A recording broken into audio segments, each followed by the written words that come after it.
Hey, how we doing, folks? It's KSolo. Hey, listen, I want to thank everybody for joining us tonight.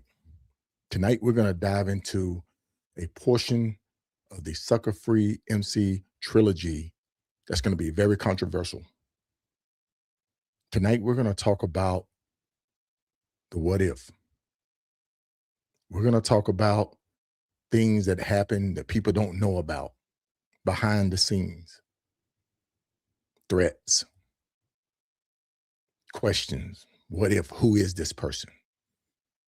So tonight, we want you to join us. Your comments are welcome, but please remember, be tasteful and hold some of your thoughts to yourself, because this right here is, remember, are the opinions and views of our guests. So once again, I want to welcome everybody tonight to the Riding with KSolo Podcast show. We are here with the founder, Preach of Sucka Free MC, and we're going to bring him on. How you doing tonight, sir? How you doing, big brother?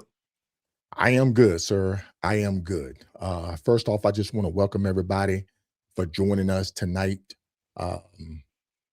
We do have a guest host on with us tonight, Smooth, one of your partners and one of the editors of Sucka Free MC. Is that correct, sir? Yes, sir. Okay. So we're going to go ahead and bring him on and let him introduce himself. But before we do that, and I got a little bit ahead of myself, for the people that caught the first part that didn't catch the intro, would you please introduce yourself to the audience again tonight? My name is Amir, better known probably as Preach, the founder of Sucka Free MC, and here to talk to you about the my only interview that's going to break down the Sucka Free MC origins, where we are, the things that happen, the good and the bad, and then what's going on with us as a staff moving forward, if anything. So proud to be here with my brother KSolo and my brother in the bullpen, Smooth. Good deal. Good deal. Welcome to the bullpen, as Preach would put it. That's what we're going to have tonight, man. This is going to be the bullpen. Oh, man. Two will enter. Oh, my goodness. Would you please introduce yourself to the audience tonight, sir? Hey, what's going on, y'all? What's going on, guys? I'm Smooth. I'm one of the editors from Sucka Free MC.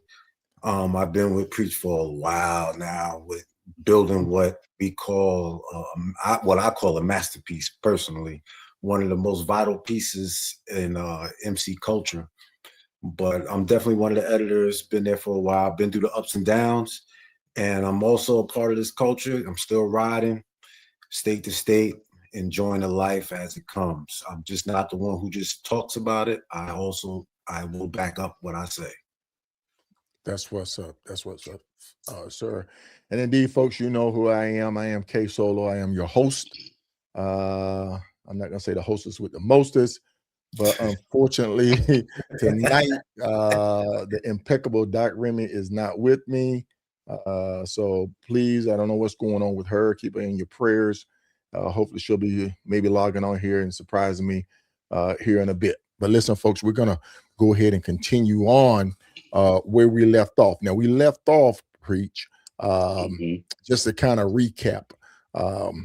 We were talking about the Church of Sucka Free MC, the ghostwriter, the irrelevant black biker. Could you please just refresh the audience about what we were talking about the irrelevant black biker? Yeah, that is the very first Sucka Free MC article. That was the name of the article. And it is probably the only title that I've ever attached to an article that I regret. And I regret it because the night that article was published was the night that Sucka Free MC was birthed. And though Sucka Free MC has always been a plateau. It's been an extension of my obsessive love of the culture. That first article came from a place of deep hurt and resentment and anger because I had just left a motorcycle event, and I was so disgusted by what I was seeing. What I had seen. I was so, the word is perfect. It's disgusted. I was just appalled by people not knowing protocol, very basic things. And I'm not talking about, deep. I'm talking about the fact, you have people shaking hands with other bikers with gloves on. For some reason that irked me, little things, like I said, but just seeing it rampant, seeing guys, just do certain things, behave a certain way, taking their rags off, putting it on the chair, walking away. I just saw so many things. I saw the bedazzled rags. I just saw so many things. And I went home, and I'll never forget, I got my computer. I sat in the garage like I am right now. I got a bottle of Jack, and I just started writing. And the anger was represented in the title, because I felt so many bikers on the brown and black side, I'm gonna say the urban side, were so ignorant of very basic MC protocols and culture, protocols and tradition. I just didn't understand. I couldn't fathom it. And so I felt they were irrelevant. Seeing clubs that had guys with no bikes, you know what I'm saying? Just made up titles. I was just overwhelmed. So that was the very first Sucka Free MC post. That had to be a good 20 years ago. And it took off from there. It took off from there. Okay. Now, Smooth, where did you enter the Sucka Free world? I started, let's see. I actually started with All Riders Radio, and I started over there, getting the information from there, learning the culture, because once I started, and I was just transitioning as a biker myself into a new situation, and I wanted to learn as much as possible as I could. So I started there, and I was a little rough around the edges. I was calling clubs out and stuff like that back then, a little rough, what I mean? And then I transitioned to Sucka Free, and I went there, and I was just always in the comment section because I enjoyed the content. The content was very educational, and it was giving me what my area wasn't giving me. My area was very far behind when it comes down to protocol and just tradition and stuff like that. So one day I get an inbox from my brother now, Preach, and he was asking me if I would love to, join the staff and be a part of what's going on. So I said, yeah. And we've been brothers ever since. Okay. Nice. And we don't address club affiliations or anything like that. Like you said, you've been in the motorcycle culture for a while. And the thing about it is, and I think what was just so much controversy is people saying, well, what is their pedigree? What is their background? Where are they getting this information, this knowledge from? And so that's why I preach, like I say, this would probably be controversial, but that's why I want you to have the platform and kind of just say, hey man, this is why I started Sucka Free MC. This was my vision, and this is where I wanted to take it. I always had a hard time with that. You know what I mean? A lot of people, when they first came on the page and we were dropping gems, where did they get that from? Or what makes them say that? I always resented that question because it was a stupid question to me. The staff, we didn't get nothing. We didn't create anything. You know what I'm saying? So we were the first ones who took the traditions from the smoke that it was. And I say smoke because it was an oral tradition. So it wasn't something that you could lock down. It was spoken. And we were the very first outlet that took those oral traditions. We took the smoke and we made it fire. You dig what I'm saying? So we actually put words to it and we posted it. And like we had spoken about in episode 1, the criteria for being a writer at Sucka Free was not only you having a passion and a basic knowledge and a sincere curiosity and respect for the culture, but it was for you to be able to articulate traditions, explain them, research them. You know, none of the guys besides me had a journalism background, but that's the criteria that I set, and that's the criteria that the staff met and surpassed. You understand what I'm saying? So when people were like, where are you getting this from? I'm looking at them like, you should already know this. If you have an MC on your back, why don't you know this?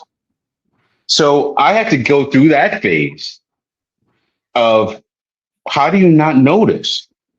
You dig what I'm saying? Because I just didn't understand how the basics, how people didn't know that. So when people were asking me those things, I learned doing what you didn't do, obviously, riding my motorcycle, actually breaking bread with people, not just in my state or in my city, because, you know, a lot of people want to pretend like they're you know, what's it called? When you do long distance stuff, whatever they call it, ground pounders, whatever. Ground pounders, long distance riders.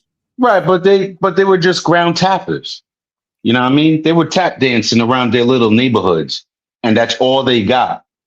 Whereas me, I was riding. You know, I was always out. I was always out of state. I was always, you know, building with people. When I went out of state, I went to different biker places. Just sat down, I soaked it in, I listened to people. I was exposed to the culture even before I was on a bike, like we talked about in episode 1. Before I was on a bike, I was exposed to it. So all I did was take my experiences and the experiences of other people, and I put it into word. That's what my staff and I did. We put it into written word.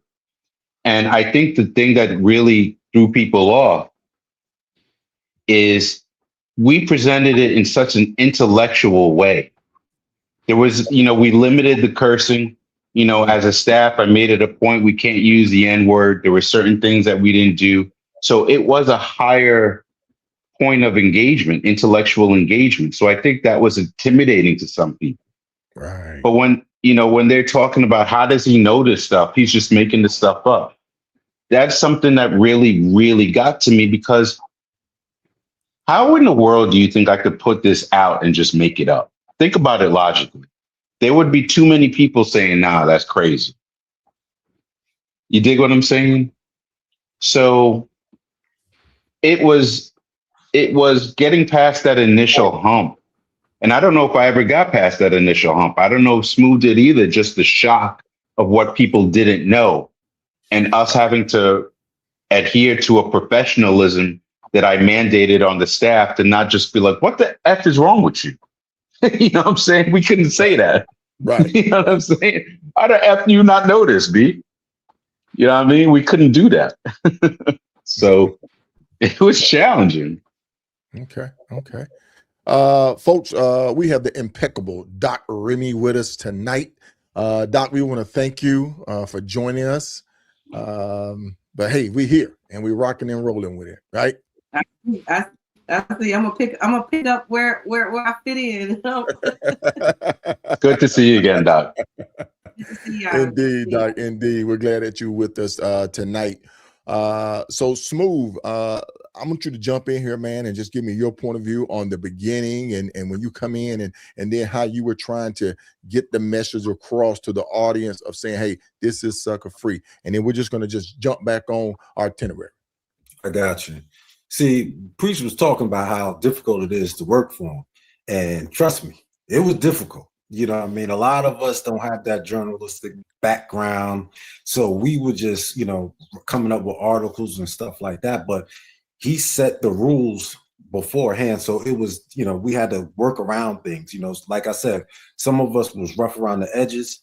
A lot of them couldn't write the right way and stuff like that. But Right. we made it, you know, we made the best of it. You know what I mean? And Preach, let me tell you, Preach got that he got the magic because he can sit there and write about 10 articles in about an hour. Right. You know what I mean? And he'd be looking at us like, yeah, I just got finished. You know what I mean? I'm like, come on, man. Man. Yeah, you know. You know, and a lot of people credit him for that, for bringing that skill out in them. You know, a couple of editors publicly admitted that, hey, man, you know, Preach, you know, taught me how to be expressive, how to use the proper grammar and how to formulate a sentence and a paragraph. So, you know, with that being said, man, you know, we're teaching, you were teaching, you know what I mean? Am I saying? I got two professors up here with me, man. Teaching. I'm laughing because, you know, some people know, and if you don't know this, you know, I was a graduate school professor at an Ivy League college. Right. And so I like to teach. So I never had a problem, you know, instructing, and I always did it with the utmost respect. I never brought somebody on staff. You had to have my respect to come on staff, and for you to leave staff in a way that wasn't ideal, you had to lose my respect along the way, or maybe you lost respect for me along the way. It happens. Right. But I really enjoyed, because let me tell you, man, you got to remember, man, I had a lot of 1%ers on staff. So when you guys are 1% to, you know, articulate certain things, you like, bruh, you get an article, you like, bruh, you can't be calling people out named, like, you can't be like, we can't just be, listen, Sam Jackson, you can't, there's too many F-bombs. You know what I'm saying? And then every once in a while, I'm like, did you just threaten somebody? We can't do that. Oh, man. So, you know, in spell check, I'm just like, bro, spell check is your friend. Before you send me something. So we had a really, really good time, bro. Just because the challenge is, you know, if you think about it, we do this all the time. You ride a motorcycle, you love riding the bike, you're interacting with your bros, you're in your club. You've never really thought about articulating that in written word. Mm-hmm. And then remember, I'm sitting there like, you need a title, we need a byline, we need the theme, we need an opening, we need a middle, we need a close. What's the point to this article? You know what I'm saying? And then remember, the thing about Sucka Free that made it harder to be a writer, you can't just say something. Where did you get this from? Back it up. You know, and it just, you had to articulate, and that's why a lot of people couldn't just be on staff, because if you didn't have that sort of, that intelligence and that natural curiosity to do that sort of work, it would just be, you might as well just be Fox News and just putting out whatever the hell you want. It's what people didn't understand was it wasn't our opinion. And that's what people have a hard time understanding. Mm-hmm. So what we would do, the setup was always set up the tradition and protocol, discuss the origins behind it, and then maybe towards the end, you can, you know, talk a little bit about how, not even how you feel, but how it's perceived. So we tried as much as we could to leave our opinions out of set tradition and protocol. And people always went on there thinking that we're stating an opinion. And it's like, this is not an opinion. And if you understood and knew protocol and tradition, you would know that. So what you should be doing is coming on the page to discuss this particular tradition. And people that was very hard for people to understand. You know what I mean? They were so intent on hating the messengers that they didn't pay attention to the message sometimes. So my first question is to you is, Preach. You weren't the only writer. Even though people thought that these were your opinions, you had other writers. You had women writers, 1% independent writers. Can you explain to people how you set that up and what was the consequences, or how that happened? You know, you know. Well, of course, that's a great question. That's a great question, because what people okay, so people would come on the page. They would come into the magazine. I don't call it a page. They would come into the magazine with their limitations. And one of the things that I always used to say is, don't put your limitations on me, B. Okay? Because this is how far as you can go intellectually. That's on you. That's not on us. So, and I say that to say, because we talked about club stuff, it was a biker page. And a lot of people thought biker only meant club. Like if you're not in a club, you're not a biker. And I had a completely different look on it. Sucka Free MC, that last C stands for a lot of different things. And one of the things it stands for is culture. And we discussed anything and everything that was the culture. So that meant my staff had to reflect the culture. It couldn't just reflect 1%ers. It couldn't. So I had 1%ers. I had the 99%. Then I had women on there, which caused a lot of insecure, fragile, mediocre men to get a little funny about it. So we had women on there. Okay. And I can say this, I am very proud of the way that we pushed and we really asked for women to engage and not to be intimidated by the men who are waving around their 2-inch peckers on the page. Okay. And then the other thing that really caused a big uproar, why do you got independents on here? Because there are people in the culture who don't wear patch and they have a voice. And we gave them that voice. So I made it a point at all iterations of Sucka Free to have an independent writer, because I thought what was so interesting was hearing what they had to say about clubs from a Switzerland point of view. You dig what I'm saying? Because you guys hit international. Oh my God. Who are you kidding, man? Man, I was, let me tell you something, man. Starting this thing in my garage and taking emails and phone calls from Africa, from Japan, from Australia. That was crazy. It was mind-boggling to me. It was mind-boggling to me. You know, when we started producing merchandise and I was getting pictures from the Sahara Desert, I'm getting pictures of people parachuting in Dubai with the Sucka Free MC shirt on. I'm getting people underwater swimming in the Dominican Republic. You know, looking at Hawaii, volcanoes in Hawaii wearing Sucka Free MC gear. When we really started to break down the demographics, the geographics of where we were, remember at our height, we were about 200,000, 250,000 subscribers and about 2 to 2.5 million readers per week. Wow. And a good percentage of that was outside the country. So because of that, writers like Smooth, and I'm gonna take the time to do this. Smooth, Nikki Blackwell, Renegade, my editor-in-chief, Knockout. He was editor-in-chief for years. He wrote one of the best articles of all time. We got over 10,000 likes. Answer my question, brother. Keep going. We had Knockout was in there. My dearly departed friend Laura.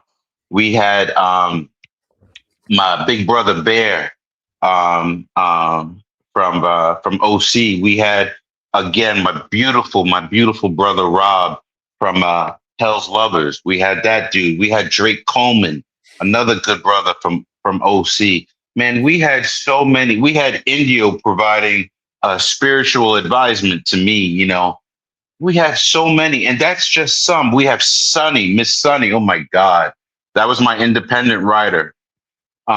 We had Foxy, Kenna Foxy from. She was a Sin City property, and she was, my God, she was one of the people. She was one of the people I had to calm down. Like she was shooting bullets with the words. I'm like, yo, you catching bodies on every post. You can't be doing all. We can't. You can't be killing readers. We need to come back. Denise Paparazzi over there. Black Pearls. Man, that girl, man. I've ridden with her, man. Oh man, Paparazzi. She is my sister. Big shout out to her. Man, she stood 10 toes down, just dropping gems. So, and I want to make it a point. I know we have one more episode. I'm going to try to get all the thanks into the editors that mattered, the writers that matter, because not all of them mattered, but to the ones that do, I'm shouting you out, because Sucka Free is not just preach. Sucka Free would not have been what it was without all the, oh my God, Bill, Wild Bill from Ruthless. Shout out to Wild Bill. So let me tell you, man, I'm going to tell you, I'm going to digress. Let me very quickly. Hold right there. Hey, folks, listen, we're getting off Facebook. We're jumping over to YouTube. Go to YouTube to catch us. This is where we're going to finish it up. We're out of here. All right. Preach. Go ahead, man. I had to do that because the I understood. Yeah, you know what I'm saying? Facebook keep deleting the stuff, and this needs to be in the archive, bro. Understood. When I tell you about the reach of Sucka Free, okay, let me tell you something. I was coming back from Ohio, and my beloved Triumph, Mrs. Wellington, broke down on a highway I don't even remember. And it was like 100 degrees that day. And it happened to be the day where my phone was just at 0%. My dumb ass is pushing this bike on the highway, sweating like a slave, like 1840. Just I'm singing Negro spirituals, pushing this bike, and a car just pulls over, you know, and dude jumps out. He's like, "Preach," and I'm looking at him like, and you know, because of the club, you know, I'm like this, like, huh? Who? What you want? He's like, "Preach." He's like, and he tells me who he's with. He's with Ruthless, with Wild Bill. He was like, man, we picked up that bike. We put it in the back of that brother's truck. Man, I spent the weekend with Ruthless, and the Indio ended up coming to get me. And what was crazy, we sat in the barbershop, man. This would have been a crazy, beautiful scene. You know, we had all these bikers in the barbershop after it closed. And we were talking about tradition and protocol and all that stuff. While Bill came over, man. You know, Bill is so gracious, man. He came out with the food, came out with the drinks. Man, we were at that barbershop till like 3, 4 in the morning and just talking. And it was amazing to me that this brother recognized my motorcycle, because I have a very distinct thing that I do on all my motorcycles. Which one was it? This was the Triumph. This was the Triumph. And he recognized the Triumph from something that I do very distinctively on all of them. And he pulled over, and he had been following me on Sucka Free. And we really had a deep conversation, and it really hit you as to the reach that Sucka Free had. Yeah. You know what I mean? It's amazing to me. I can't tell you how many times I have stories I could tell you, you know, I remember coming back from Washington, D.C. in a car, and the woman I was dating at the time was wearing a Sucka Free MC hoodie, and we stopped at exit 3 on the New Jersey Turnpike. And this dude didn't know or nothing, says to her, looks at the hoodie, and he's like, yo, what do you know about that? And she's like, and he's like, yo, what do you know about MC protocol, this, that, and the third? And she's listening to him. He's preaching to her.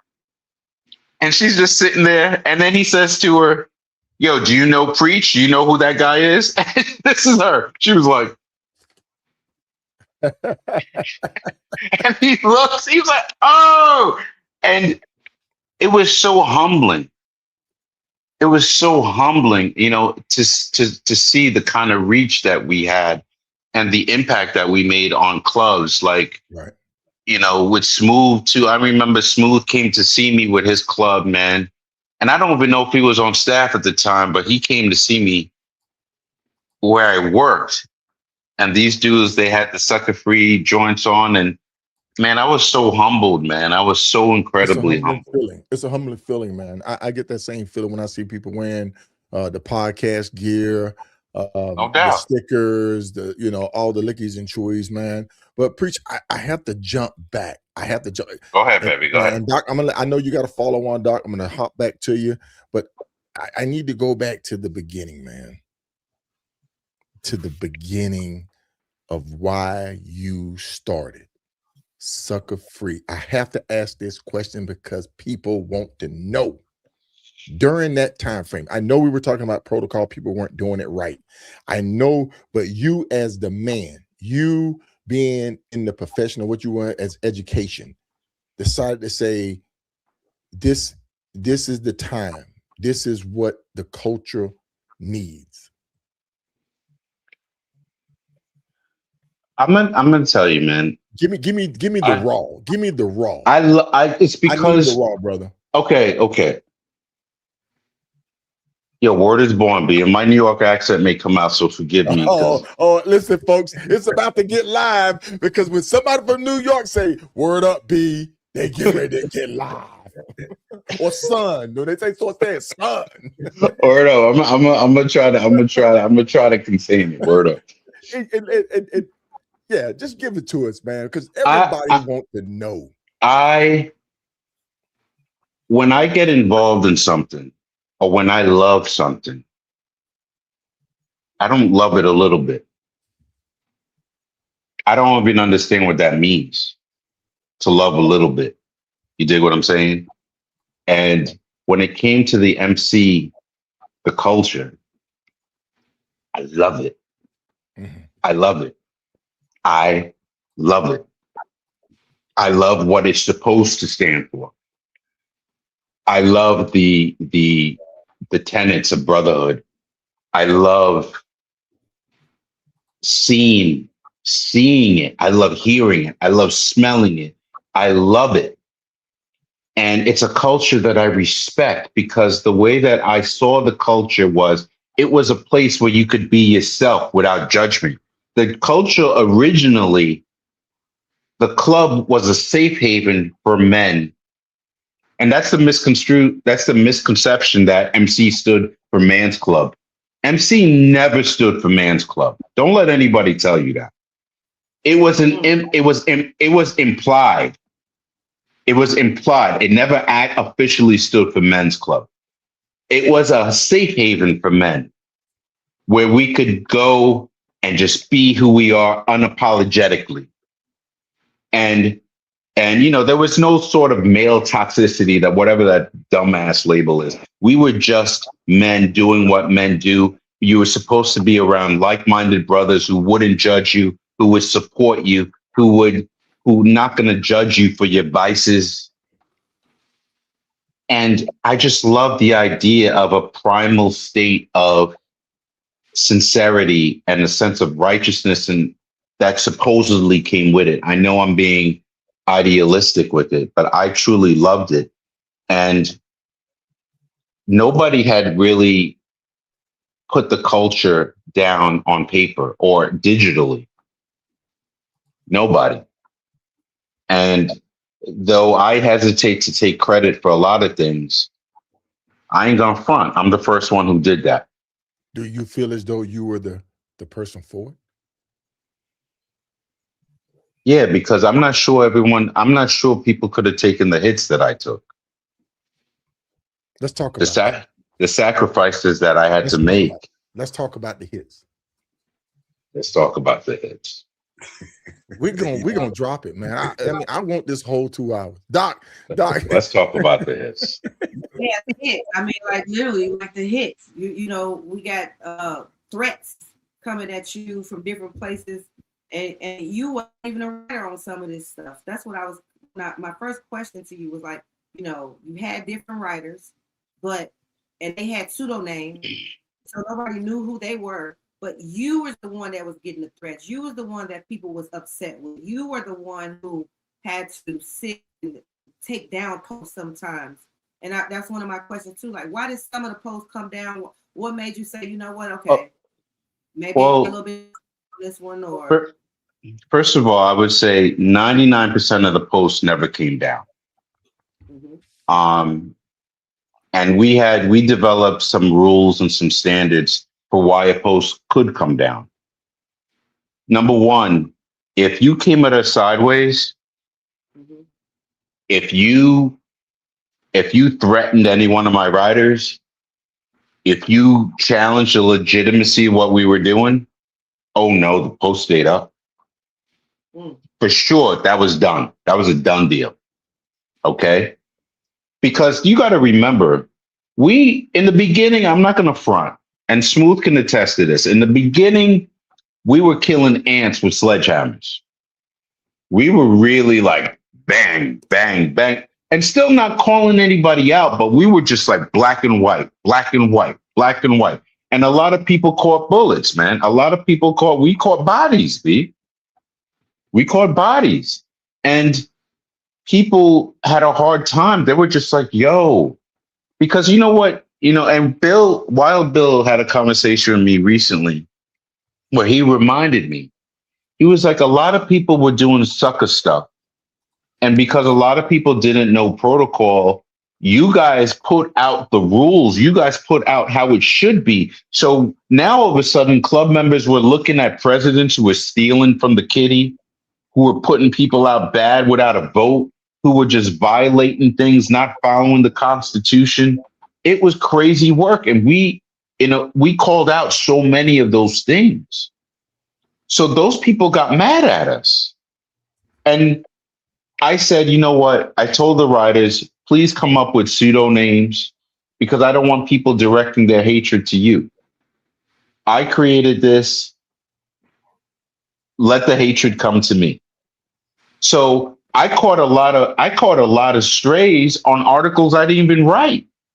But the way that I saw it, this is my page. I invited people to come share this responsibility with me. So I'm going to stand up front because I think that's what a leader does. You have some leaders who lead from the back. You have some leaders who lead from the front. I'm never going to be that guy in the back. I'm not that dude. I'm a descendant of Haitian Maroons. I don't play that. You dig what I'm saying? I'm up front. So that's what I did for my staff. And it got so bad.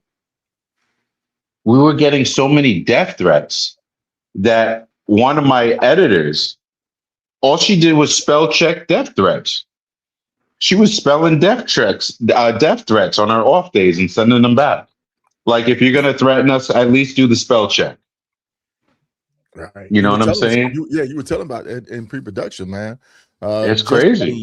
Just alone, how it was so time consuming just to edit death threats. So listen, and we're gonna keep firing, man. We have to keep firing because we only have so much bandwidth we're gonna be working with.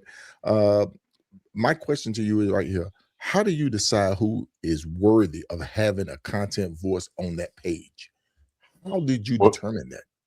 You mean like who's on the staff? Oh, who's on the staff? How did you determine that? Because, all right, like for instance, let's talk. I remember one time, and truth be told, I was like, shit, I'm out here ground pounding. I'm living the lifestyle. I have a lot of stuff in my mind, and I was dropping nuggets 10, 11 years ago, and I wanted to try to get on the staff, but I didn't reach out. But I'm like, I don't have time to commit to that. But I wanted to share living the lifestyle. A decade in an OMC. Shit, my credentials are certified. You know what I mean? Listen. So was there a certification? I'm looking at there was a couple of ways. I met Wild Bill at the dealership, man. Come on, man. We're gonna talk it. There's a couple of ways. Like, for instance, take Smooth. Smooth was one of those people, man. When he used to come on the page, that brother was coming in with sledgehammers. He was bang, just knocking people out, bang, bang, with his passion and his sincerity, how much he loved the MC. And that brother, and I love the fact that he ain't back down, because one of the things that you saw a lot of mediocre, inferior guys do, right? They would engage on the page, and then when they started to look stupid, what they would be like, they would sign it off. All of a sudden, it's preach 1%. You know what I mean? Just try to get somebody to back off, right? Mm-hmm. Because then it's like, oh, you keep going back and forth to me. Let me throw the 1% in there. But Smooth was one of those dudes like, Yeah, whatever. You still wrong, sucker. What? Smooth. What's up, man? Talk to me, Smooth. Talk to me. Hey, let me tell you, see, people don't realize that in 03, when Biker Boys came out, that was the rise of clubs. You know what I mean? Clubs started rising up like crazy. So when Sucka Free came around, you know, it was a lot of people that didn't have the knowledge that they should have had. So we were the bridge between the knowledge, or you could still be a sucker. You know what I mean? So a lot of those people, if you don't have the knowledge, they push back on it. You know what I mean? So Right. my job was, I always felt like my job was to, in my post, was to add education to everything that I see. So if I see one of your favorite people preach one of those bedazzled rags, I'm going to write about the patch setup. You know what I mean? How you should be treating your vest, what goes on your vest and stuff like that, to give people a different insight on how things are supposed to be. And if you didn't like it, so be it, but at least you have the information right then and there. And I always said, fact check me, no matter what. Yeah. Fact check whatever I think. Right. Yeah. You know what I'm saying? Right. Like what you were saying, you get into the conversation with, there's a lot of these guys on the upper level that don't have the knowledge that you think they have. And then they go back and forth with you. And once they go back and forth with you, they will put the little cosign at the end, and they also will try to find you and inbox you as well. Okay. You know what I mean? Okay. And they'll be like, well, who's this guy who did this, or whatever the case may be? I want to talk to him. But nobody believed that there was other writers. Everybody thought that every name was preach for something. Right. Man, you threw out Biker Boys, man. We had Pep on from Black Sabbath MC. We had him on and he was talking about that, man. I remember that cultural movement. I remember when that movie came out and it just changed everything. I mean, some people say, oh man, no, that movie didn't change everything because there was already other movies out. But for our era, our generation, that movie right there changed a lot. So preach what I have to come and sit there and say. And I asked you before, do you think that you were the man for it? But I have to ask, the platform itself, the Sucka Free platform, because nobody want to be called a sucker. So when you heard Sucka Free, some people just got hot with it, man. I don't care. And, you're going to have to take your sensitive nipples somewhere else. You know what I mean? I'm not, first of all, you're supposed to be a biker, man. You know what I mean? What is a biker? What is a biker? The thing is this. When I don't want to really get, like, you're a biker, you ride your bike, you're exposed to the element, whatever. What I'm saying by that, when I say that you're a biker, let's live up to at least one stereotype of you being a man, or at least you having some sort of calluses on your hand. All right. So if you coming out here, man, and you catching feelings because a post that didn't even put your name in it is calling out the BS in your club, and you catching feelings, man, you're gonna have to go deal with your sensitivity somewhere else, man, because we weren't the one. We weren't the ones to deal with that. You know what I mean? And I just didn't.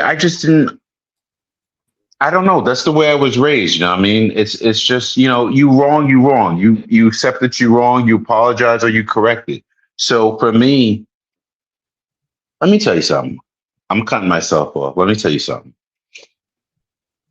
I was at one time, and I used to be a writer for The Source, Vibe Magazine, King. I used to write for those entertainment magazines. And I remember one night I was at an event, and I was there with Sean Combs. And we were standing next to each other, and we vibed because we're both from Howard University.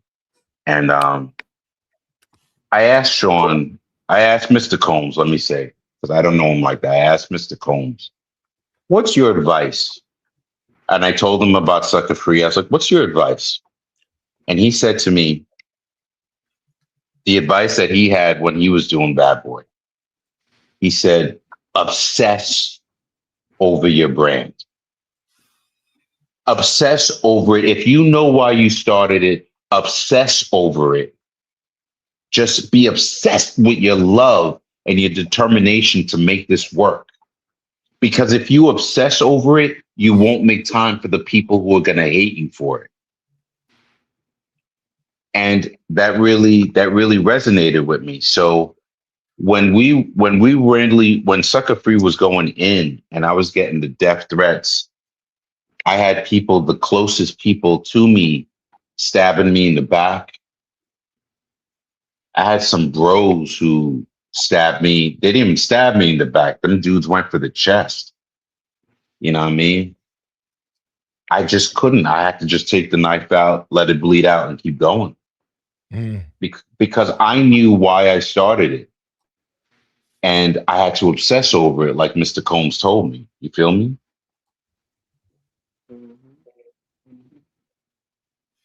So hey, Preach. Now, a branch off of Sucka Free MC was the Sucka Free Women page.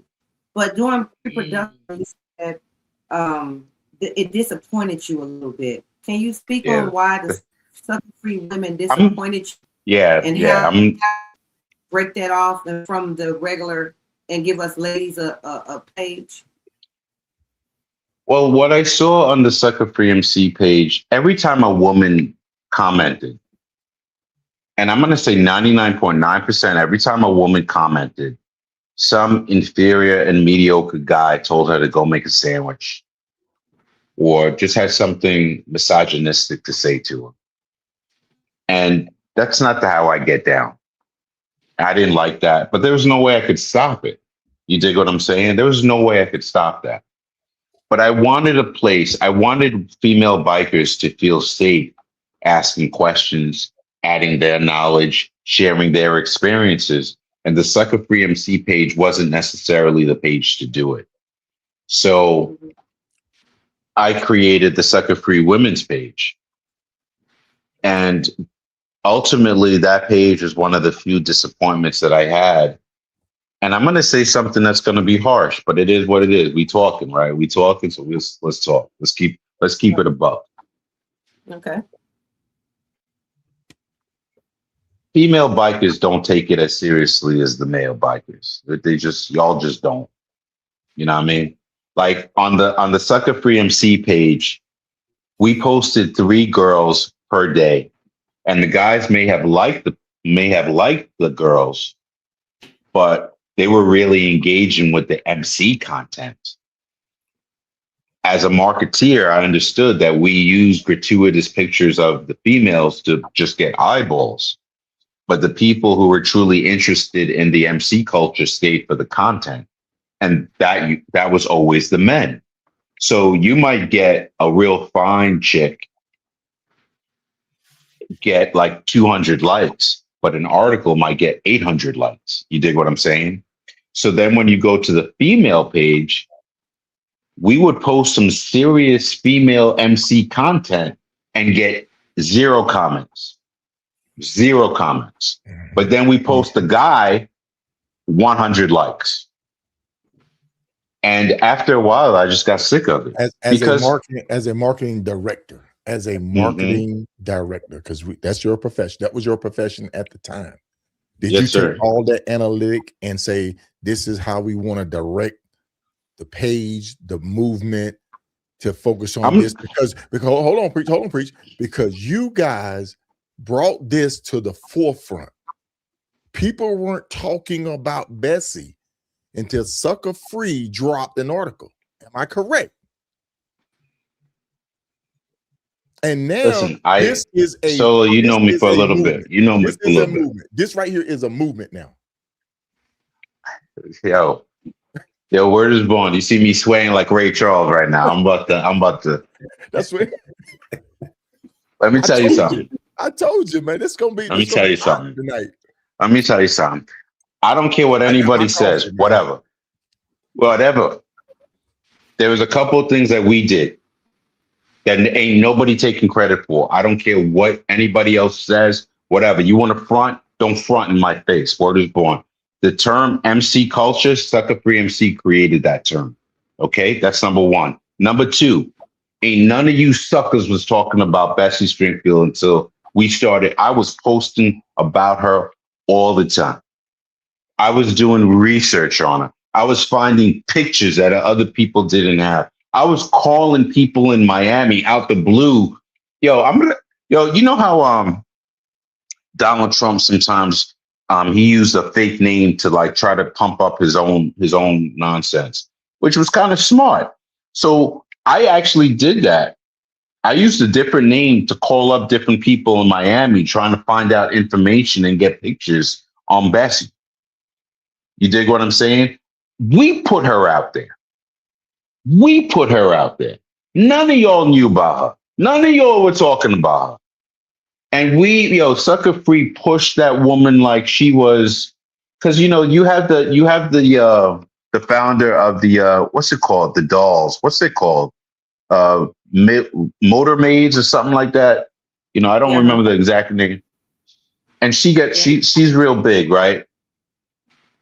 But I learned about Bessie, and I'm like, yo, this woman was traveling. Understand what I'm saying? I'm interrupting myself. That's how passionate. That's when I get real passionate. I'm interrupting myself. You got dudes right now who won't travel, who won't break state lines in 2026. And then you got this black woman traveling on a Harley during segregation, back and forth, back and forth, back and forth. That to me, man, that was something that I had to celebrate. I had to celebrate her because nobody else was doing it. You dig what I'm saying? Nobody else was doing it. So after a while, it became my responsibility. I took that personally. So East Bay Dragons, as much respect as those dudes had on the East Coast, nobody was checking for them. Nobody knew about them. I used to do a book review. Okay, I got bikers reading.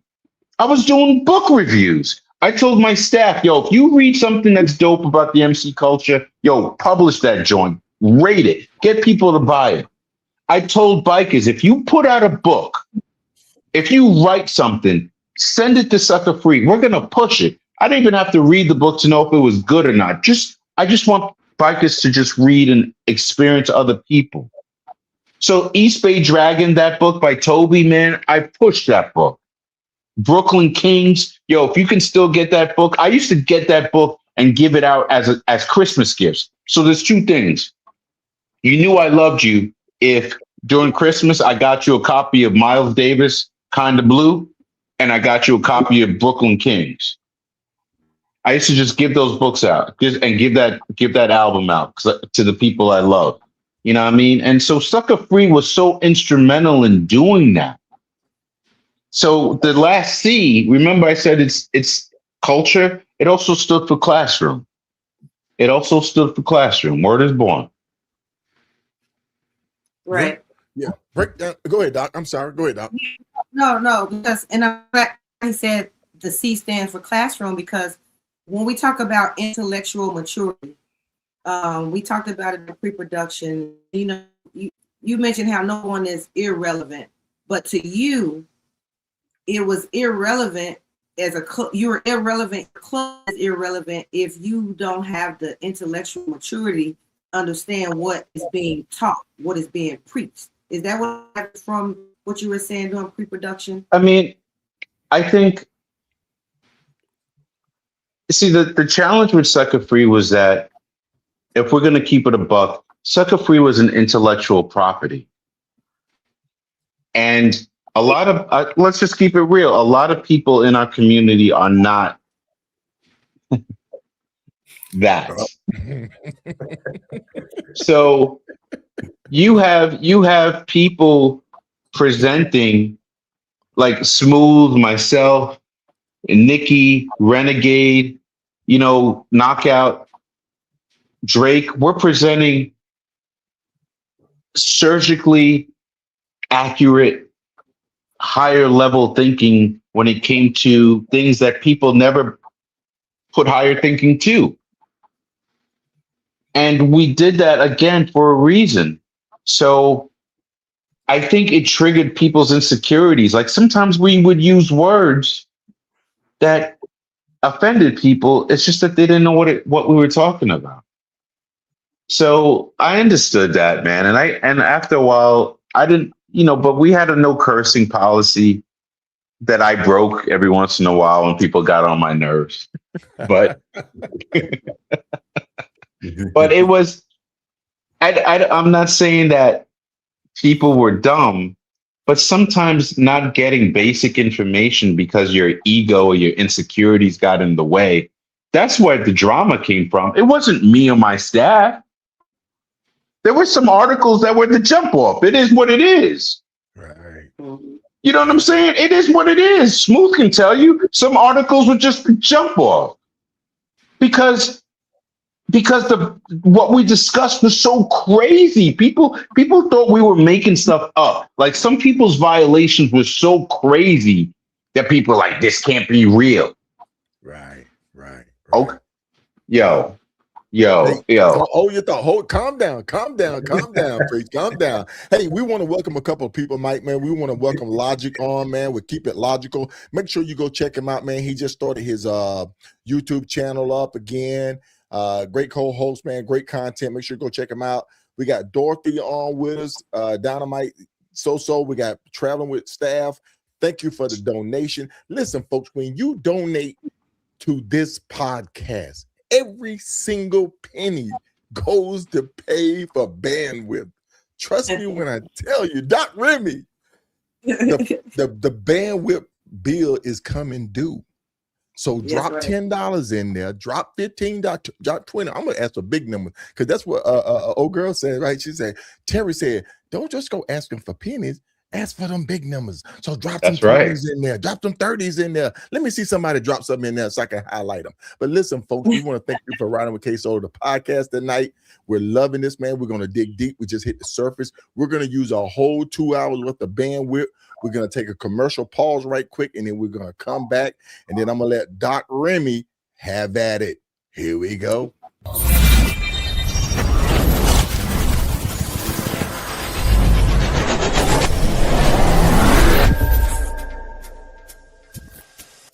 Hey, folks, it's KSolo of Riding with KSolo Podcast. Hey, just want to let you know, tune in every Tuesday night, 8 p.m. Eastern Standard Time, 7 p.m. Central Standard Time, 5 Pacific, right here on Riding with KSolo, the podcast on YouTube and broadcasting on Facebook. Every Tuesday, 8 p.m. Eastern Standard Time, 7 Central, 5 Pacific, where we're going to be highlighting the unsung riders from across the nation, riding the highways and byways, the back roads, the adventures, the journeys, the tales, and the legacies. Make sure you tune in right here, Tuesday, 8 p.m. Eastern Standard Time, 7 p.m. Central Standard Time, 5 Pacific, Riding with KSolo, the podcast.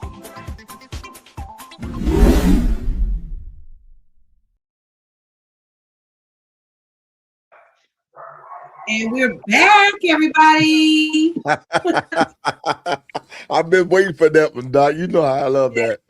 Oh, man. Yeah. We want to welcome everybody. Thank you again. Hey, listen, we are in part 2 of the trilogy of Sucka Free MC with the founder, Preach. And we also have a guest panel member, Smooth, on with us. Smooth was an editor for the channel for years, dropping great knowledge, great information. So Smooth, you've been hearing about what's been going on. Just give us your perspective right quick. Well, yeah, Preach took a lot of hits, you know what I mean? And I know he don't like to talk about the hits, but you know, when you have a voice, and that's for all the editors as well, when you have a voice and people know who you are and the stuff that you speak on can either make people like you or dislike you. And some people get envious to the likes and some are not so envious to the dislikes.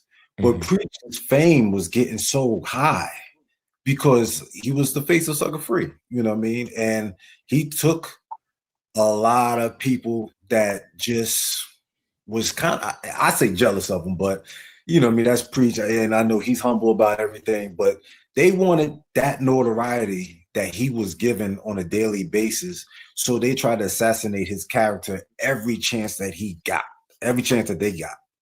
So any topics, you know what I mean, we started seeing even more comments from different people in the comment section, trying to assassinate who he was on a personal level instead of keeping it culture-wise.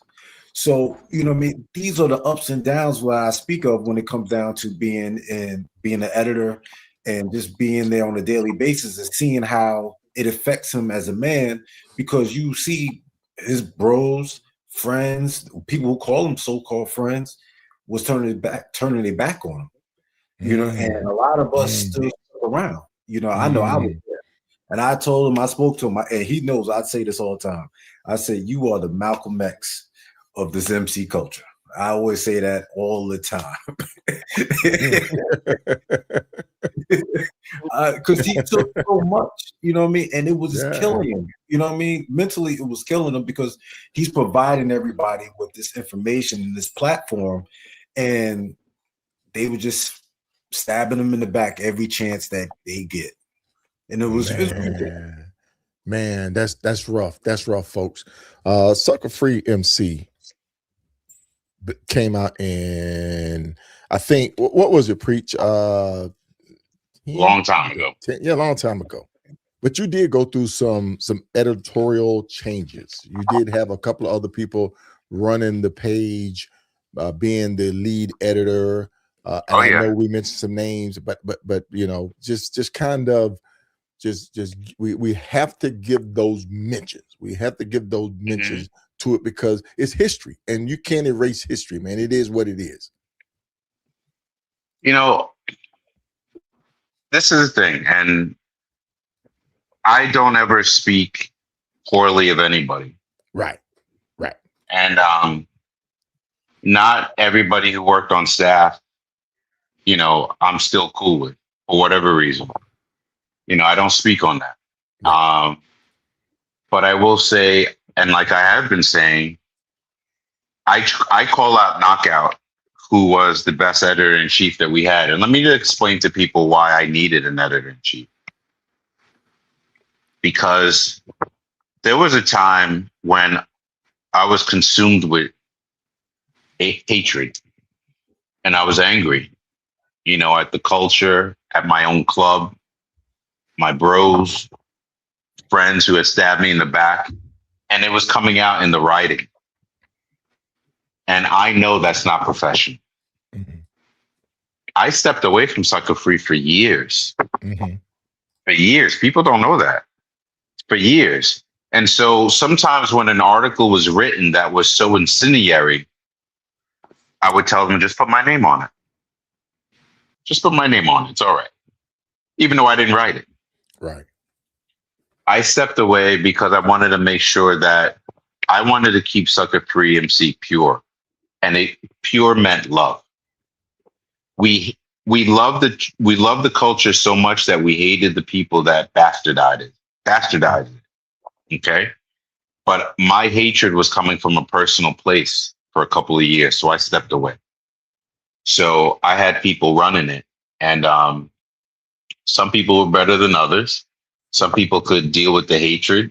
And some people just weren't good. And you had to let some people go. And, you know, thankfully, some people just left on their own. Okay. But I want to say this, though, that I think this is important. Yeah, please. Because a lot of people talk about drama. Let me tell you something, man. Word is born, B. Oh, there it is, folks. I'm not a dramatic person. I don't go looking. I'm not somebody that goes looking for anything. And I'm also not somebody who walks away from a confrontation. But I don't go instigating anything. If we posted something and the comments was the jump off, people were like, oh, that page is dramatic. No, that page isn't dramatic, B. Look at the post. Look at the content. Look at what's happening. It's like the same suckers who have that mindset, oh, I don't watch the news because it's negative. Yo, if they have to report on the war, they got to report on the war. That's what's going on. You feel me? If we're reporting on something on Sucka Free because it's some sucker stuff, Don't be looking at the messenger, man. Look at the message. But people couldn't do that. And so they would attribute drama to us, and we're just reporters. Let me tell you something. I'm gonna call out this young lady, Chrissy from Boston. And I'm gonna get back to that in a second. I remember she went to a party in Boston and she was wearing her Sucka Free MC shirt. You know they wouldn't let her in the party? Oh wow. What? Come on, man. Say that. Say it ain't so. You want to know why? It's not so. You want to know why? Why? Because they were afraid that she was going to see some sucker stuff and report on it and Sucka Free. I remember she called me and she's like, they're not letting me in this party because of my shirt because they know I'm on staff. Man. No. Word up. Word up. Absolutely. And I like that. I love that. That's shady. I love that. It is shady, but I loved it because people knew that we were the truth. In fact, let me rephrase that. We were the truth. TROOF, not TRUTH. We were TROOF. We were the truth. You know what I mean? We kept it 100. And if you were doing some sucker stuff, we called it out. But let me tell you a rule that I had for the staff that people didn't know. If the staff went out to an event, the staff was not allowed to take pictures and then post that picture. We weren't allowed to do that. That was one of the rules. So if we got a picture sent to us, we can discuss it. But the staff couldn't do it.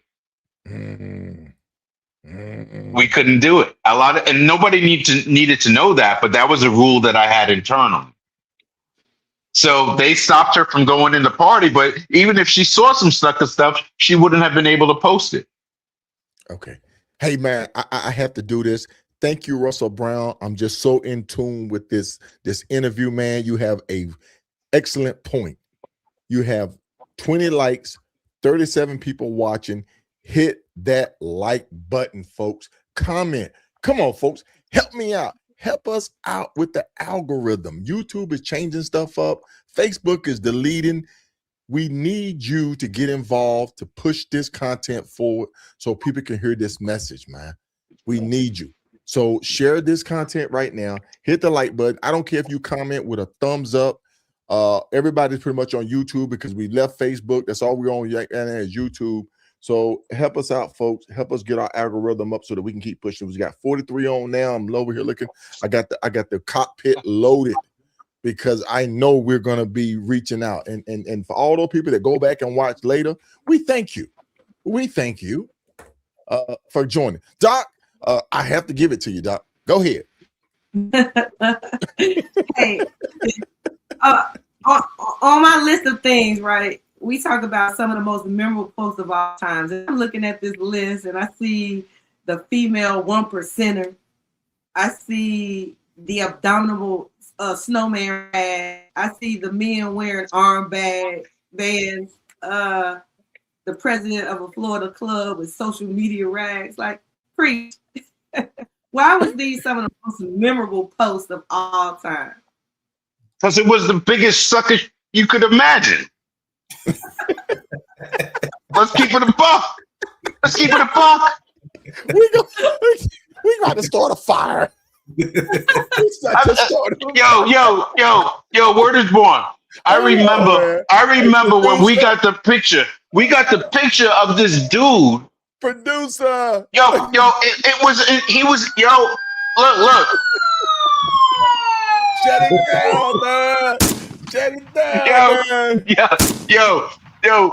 He was wearing a fur coat rag. Like he had like a fur coat, like a white fur coat with the hood, and he had the rags on it.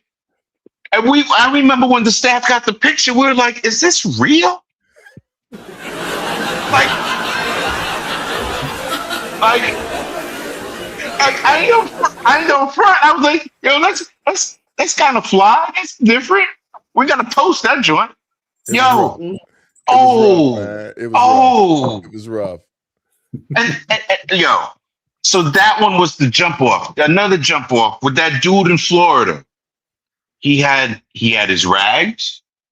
Then he had Facebook, Google, Instagram, MySpace, whatever else he had on there.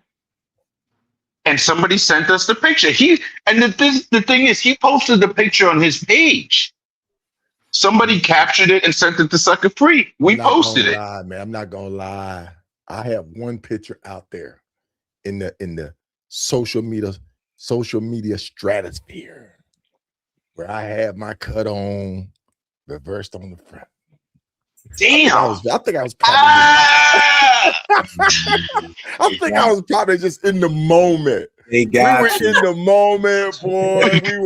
We were drinking up. We had the yak going. We had the Jack Daniels going, boy. We was outlaws living outlaws life, boy. You couldn't tell us shit.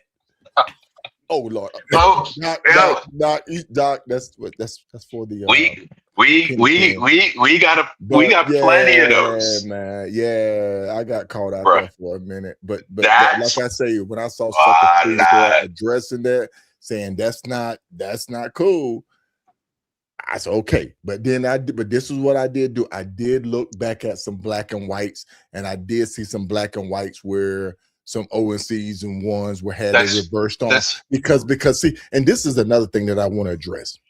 Yes, sir. And please remember, folks. Yes, sir. This is a podcast. This is opinions. Being a 1%er, outlaw, you used to be behind the curtain. People didn't know what you were doing. People didn't know your lifestyle. It was a mystery. And the only way that you could find out was you had to meet one, get an invite to come to the clubhouse, to be around them. You didn't see them on social media. You didn't see them out and about. They were like, that's a 1%er. You don't ever see them. So that's how they gain that respect. That's how people sit there and say, you don't F with them because they live on that side. So living that lifestyle, man, and knowing the history of it, do you think Sucka Free kind of opened some doors to sitting there and bringing a lot of attention to them and made some of the 1%ers come out from behind that curtain and expose that lifestyle because it became social? No, we didn't do that because Sucka Free opened some doors. We opened doors. You opened some doors. You spoke at the prop. You spoke at the prop. Now, wait. Okay, Smooth. I'm trying to get him smooth. I'm trying to hang on now because if you watch that video, which is still available, the first thing I said at the prop was what? The first thing that came out of my mouth was, "Thank you, God, for allowing me this da-da-da." And then the PRO is a bullshit position. That's the first thing I said. I was a PRO. I was there. I was a PRO. Smooth, am I lying? You're not lying. I was there. Yo, I kept it a buck. I said the PRO position is complete BS. That was like the second thing that I said at the PRO convention. Okay, so I never changed my message, no matter where I was. I stayed true to the message and the traditions and the protocols. I don't care who you were. You could have been my best friend. If you came up to me and you were wearing a PRO patch, I pointed at it, be like, I remember Sucka Free did a PRO amnesty campaign. So anybody who turned in the PRO patch, we gave them a Sucka Free MC patch. And we got a lot of them. Okay. Smooth, you're agreeing, Smooth. That's right. We had the biggest campaign against the PRO position, man, and we got a lot of pushback from that too, because people were so used to that position, that made up position, because you know what I mean, black folk didn't want to be called, well, black men didn't want to be called secretary. You know what I mean? They didn't like it. You know what I mean? So they roll with this PRO position stuff, this party promoter type. But see, I gotta say this, Smooth. I mean to interrupt you. Mm-hmm. I was a secretary, but I know how important it was. The scholar, yes, the keeper of the quill. Come on, man. But they didn't understand the hierarchy. People don't know how important the secretary is to a motorcycle club organization. But Dig, what Smooth is saying though, we understood it because one of the most popular articles that we put out, we used to put out a position and detail all the responsibilities that came with that position. That was one of our most popular series. So we did the president, we did all the traditional positions, and we talked about the secretary, and we emphasized, listen, the PRO position is something that every member, if you look at the responsibilities of the PRO, every single person in the club should be doing that. But we understand. So this is the thing. We became a little bit more malleable as time went on. As long as you had the traditional positions covered, if you want to throw a PRO position in there because you want somebody who wants to feel important to have a patch, let them have the PRO position. I understand. If you have a PRO position, you're a party club. So you want people to come to your party. So you got this guy out here pushing flyers. Okay, whatever. Have it. It's cool. You're a party club. That's what you do. Okay. It is what it is. I want to refer to my early, and in KSolo, you can refer to your early years of your club life as well. But I was so this is two questions. So I was the vice president of a co-ed club that we started here in Nashville. And I want to know, here's my question. How was I able to be a vice president of a club, but then later on, it comes down the pipeline that said, well, you're a female, so you can't be a vice president of a co-ed club, but you could be the PRO. But I want to know who dropped the ball to even let me be in that position in the first place, or was I just being used for the moment? If I'm gonna address this, I'm gonna address this like an outlaw. If you're in a co-ed club, you're not in a real club to me. You're in a social club. So I'm not gonna address you at all. That's word is born. You're a social club. So go do what you do. Every one of y'all is a PRO, as far as I'm concerned. Now, in terms of why you got that position, you got to talk to the people in that club. And I know from people that I've seen that have women in those positions, and this is a backhanded compliment. Usually those women are popular.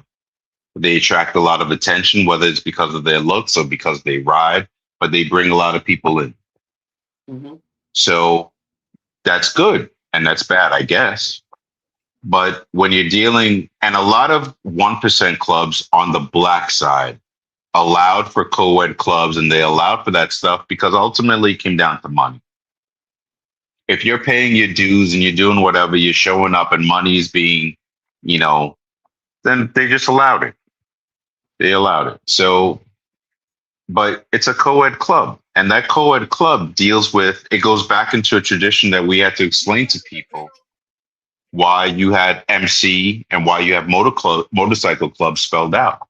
A lot of people didn't know that. Sucka Free was the one that put out that history for the first time. And some people got angry about it. I'm like, why are you getting mad at us? That was right. It was hot. It was. That was a hot one. Why are you getting mad at me? That one, Doc? Doc, you remember that one? Yeah. Boy, that was that topic alone caused clubs to be more serious. So a lot of upper level clubs would not speak to the co-ed clubs. So those guys wanted to be taken seriously. So you've seen those co-ed clubs separate. They kicked their women out and started those female riders. So, you know what I mean? It was all because Sucka Free was preaching that word. And now these clubs wanted to be up on a higher level than what they were. They wanted to be taken seriously. They wanted to be out there. I guess you could say outlaw, kind of outlawish. Outlawish. Yeah. They flirting with the line of, what I mean? They're not ready to cross over, but they still want to be the man at the same time. So, what I mean? It was a lot of changes. I hear from a lot of clubs that say, hey, oh man, they got rid of us. You know what I mean? The girls is out now. You know what I mean?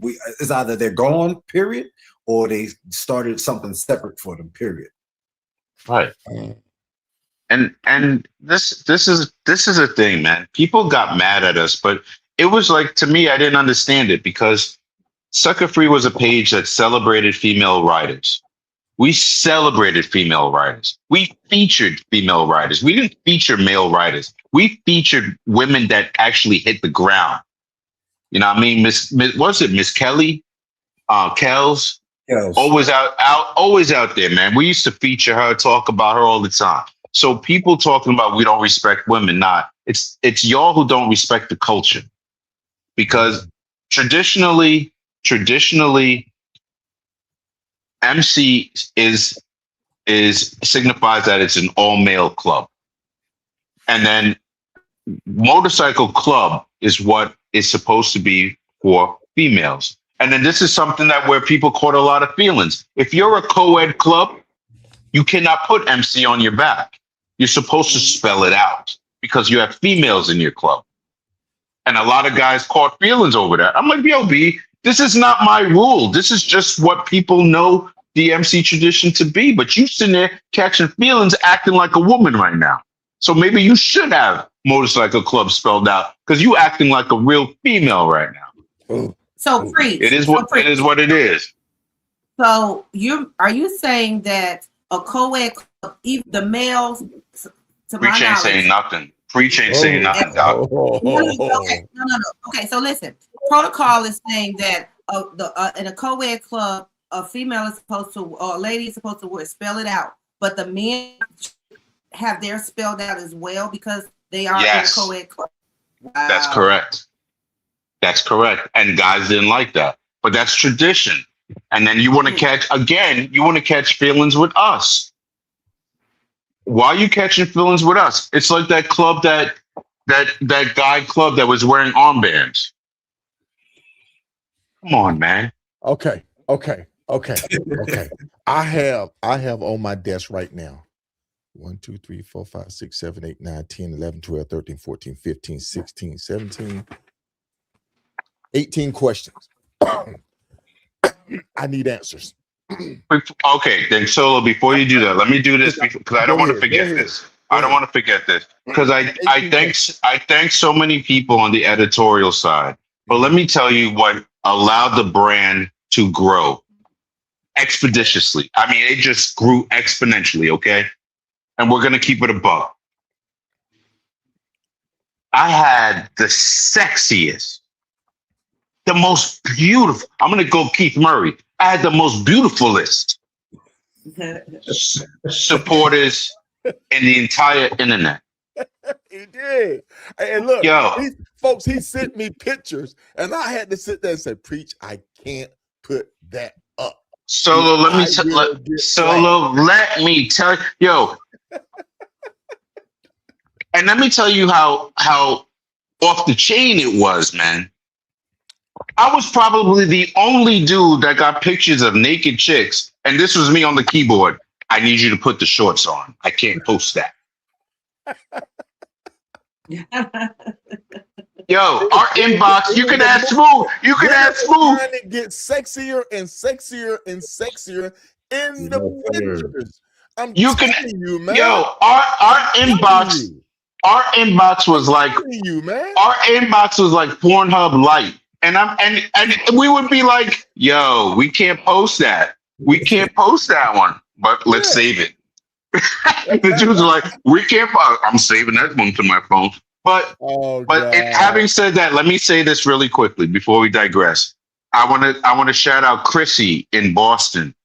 Chrissy, man, she did photo shoots for us. She ended up in national magazines wearing the Sucka Free MC gear. Chrissy was. I mean, that girl, just beautiful. I want to call out Honey from a club out in Jersey. Honey's pictures were so crazy that I couldn't post them consecutively because the page was shut down. Honey was like a sprinkle. She was like this. And then walk away because the page would just blow up. You know what I'm saying? I had certain people who really, certain beautiful women who just did really tasteful, sexy pictures.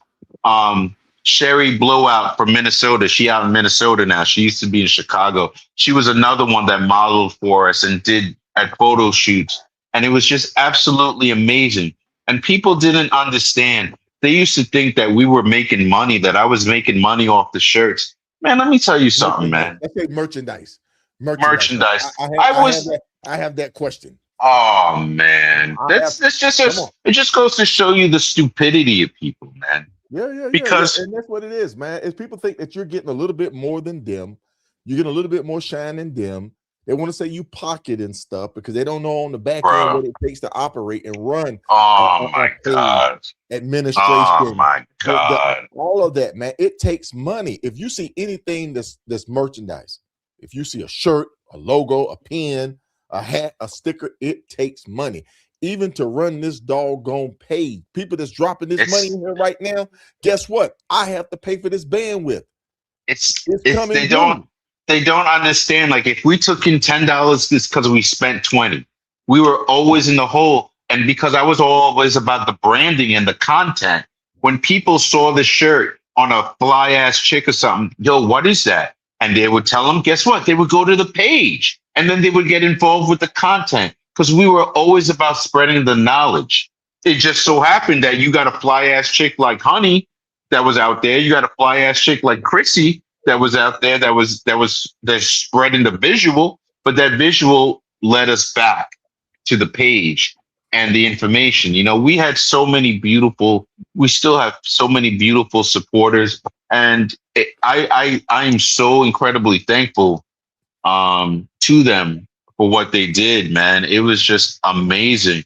But again, like I said, I was the only dude probably on the internet that was getting naked pictures and telling the girls, I can't post that. I need you to put some clothes on, man. You can't do that. I can't do that. Okay. We have to jump into this Q&A. We have to jump into Q&A. Go, baby. Go. We going Go. Yeah, go. Smooth, before we jump to the Q&A, brother, give us a perspective, man. Talk to us. Hey, man, I'm going to tell you that right now. That inbox was serious. And we have so many pictures of a lot of things, to be honest with you. A lot of that sucker stuff that y'all see out there and the culture out there at these parties, we got those pictures. And a lot of stuff stopped us from posting. So don't think that, you know what I mean, it's just us out there that we can take the pictures. People are submitting these things daily. You know, any big party out there, they was taking photos and say, hey, Sucka Free, you need to talk about this. Sucka Free, you need to address this. And we had so much of it, and we looked at it like, yo, Preach, can we say something? And he like, nah, not right now. Not right now. We can't do this. This is going to blow up too much. It's going to put this club out there, and we want to protect the club as much as we can. But we can talk about it. We can talk about it in general as an article. So a lot of that stuff, experiences that we go through on our own set, pictures that we get from other people, fueled us on writing good, proper articles to educate others. Right. Mm-hmm. That was the process all the time. Because people were saying negative things, that you was pocketing money, and we don't want to get into the negative. I do not address the negative. But that's fine, because let me tell you something. I was trying to come up with ways to pay the writers, and the writers were like, "Nah, we good, we good." I heard so they didn't want that money. No, and I felt bad because I'm like, sometimes I get an article, you know, from somebody at 3 a.m. I'm like, "Why is you up?" Yo, Preach, I want to make sure I got the art. I'm like, then go to bed, B.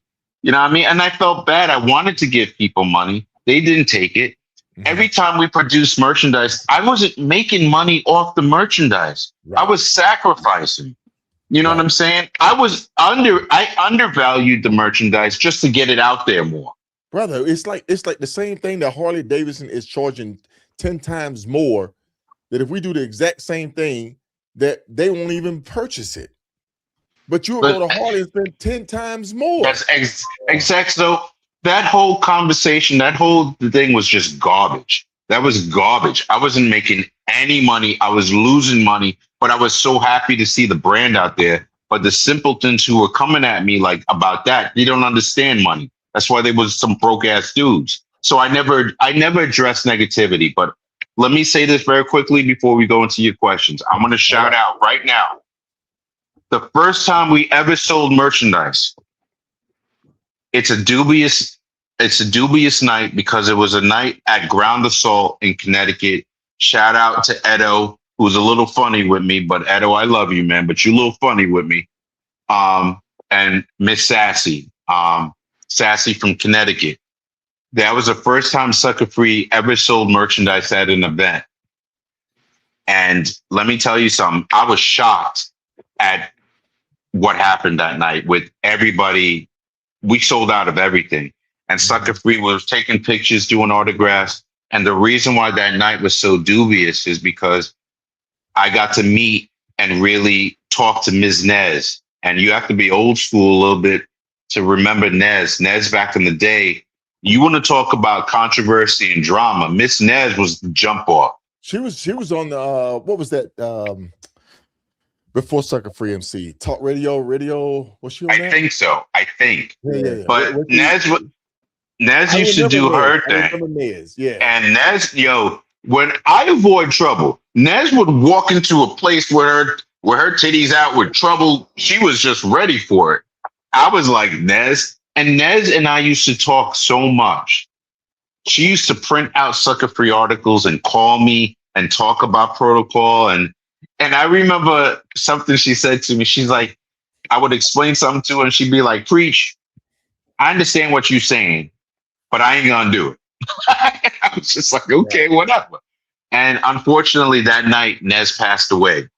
The very first night, she was killed on her bike on the side of the road, and I will never forget that. But I just wanted to say shout out to Nez, of course, my sister. I love you. But also, that was the first time that night we ever sold anything, and I saw the kind of love that people had. And eventually the hatred that people had for Sucka Free, because the same people who bought shirts would be later hating on me for some other reason. But it is what it is. It is what it is. Right, Solo, right. Let me shut up. Questions? No. You're good. Doc, I know you in the queue. Hit us up, Doc. Oh yeah, for sure. I want to know what were some of the greatest accomplishments of Sucka Free MC. Betsy Stringfield, 1. We destroyed the whole bedazzled rag community. 2.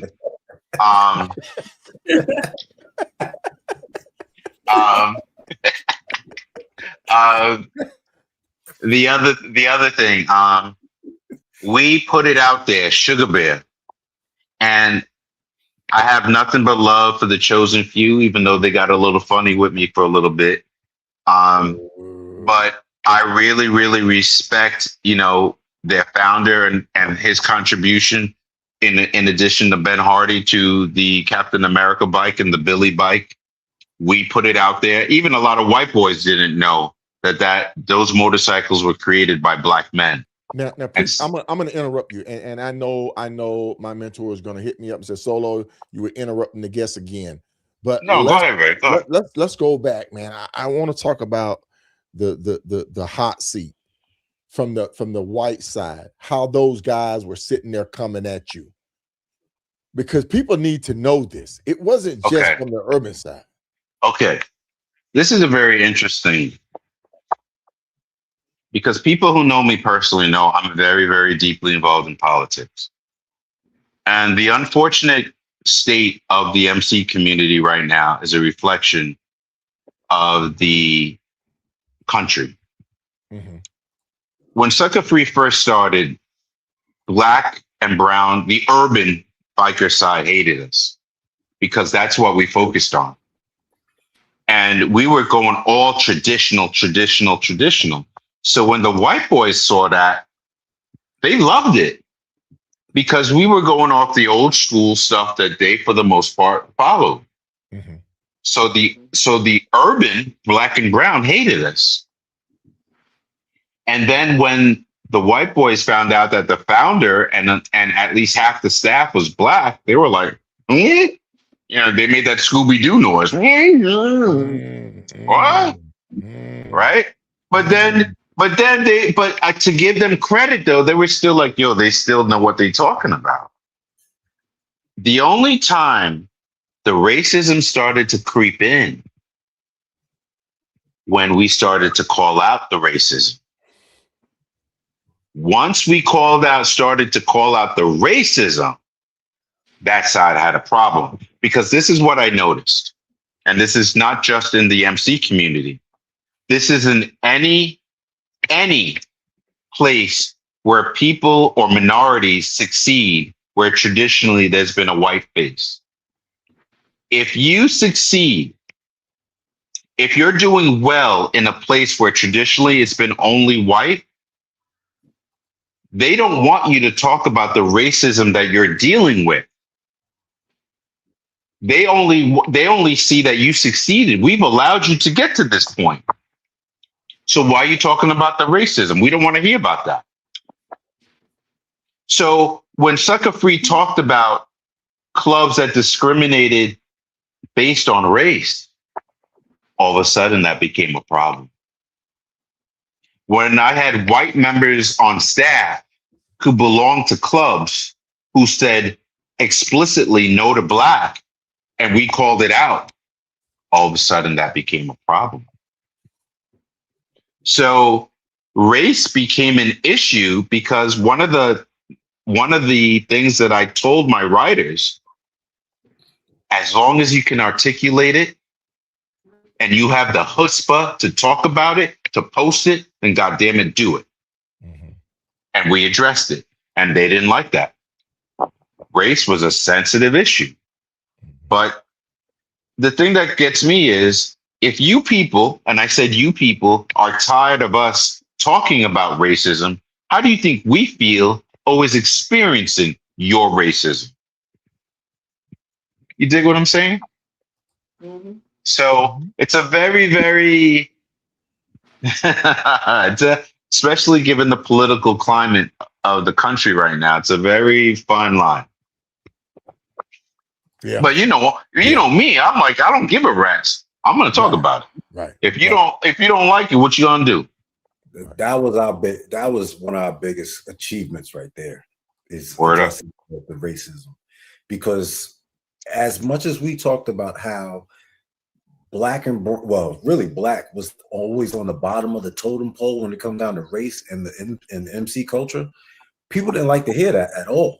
Mm-hmm. People didn't like to hear that you know what I mean, Latinos will get more of a chance than us, or this color, or Asians get more of a chance than us.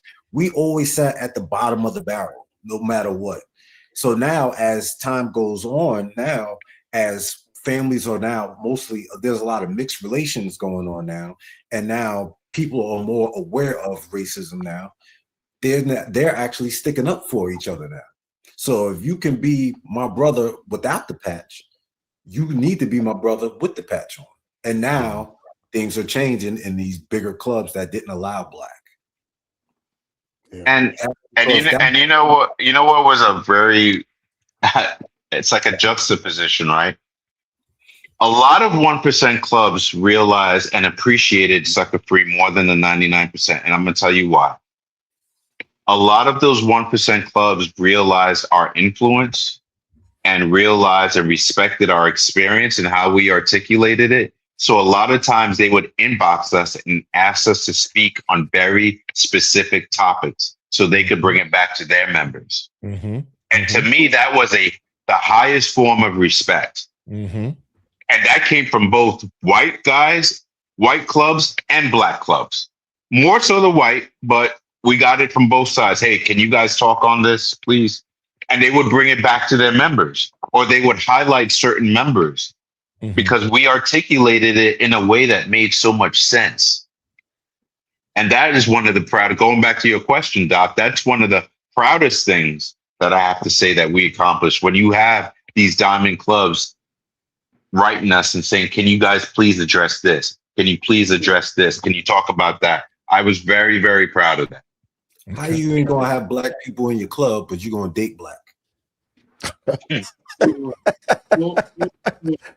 Okay, we're not gonna take a can of gasoline and throw it out there You and see, expect but you see that's why Smooth was on staff. You see what that brother just did? He yeah. just he just lobbed the grenade up in that But, conversation just like but that. we know this though. We know this. You know what I mean? If you lived on that side, you seen it.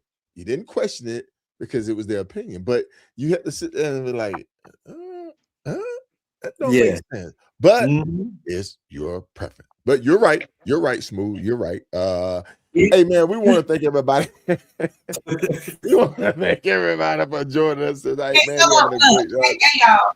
KSolo don't have no security up in here for real. So I'm trying to tell you, man. Listen, I'm gonna have to hire me a couple of goons. me, you me Hey, too. I still got some passes. Yeah, you too, Doc. I still got some passes to get in a couple of clubhouses, man. Oh my goodness, man. We want to thank everybody for joining us tonight here on Riding With KSolo Podcast show, man, with the founder and creator of Sucka Free MC, Preach, and with his editor. I don't know if you were chief editor, but one of his editors, Smooth, joining us tonight. And what we've been doing, folks, tonight is just kind of going over the creation, the ideology, the mission. And did you ever have a mission statement? Because you are a marketing genius. I'm going to give it to you right now, Preach. You were absolutely a marketing genius. And we're going to give you this right here because one of those shirts, man, you can't wear that. Like Logic said, you can't wear that shirt up in here. It became a movement. Yeah. It's the mission was always bikes, brotherhood, and riding. Okay. That's what the mission. It was those three tenets. Everything that we preached about, everything that we wrote, it was within those three tenets, and we made it a point to keep it on a very professional level. And every once in a while we strayed. I mean, we're bikers; we can't help it. Right. But we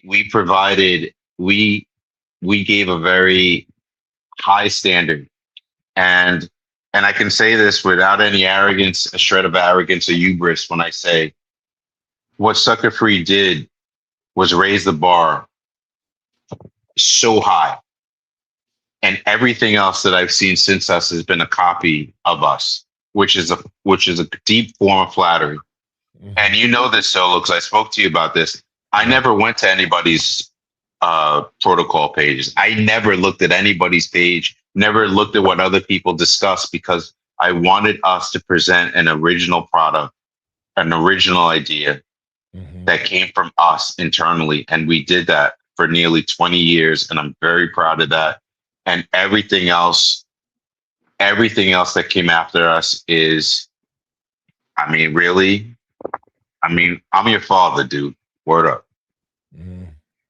Hey, folks, if you know, you know. If you know, you know. It takes a scholar, and I asked this question earlier. Do Preach feel as though you were the man for the job to lead this movement?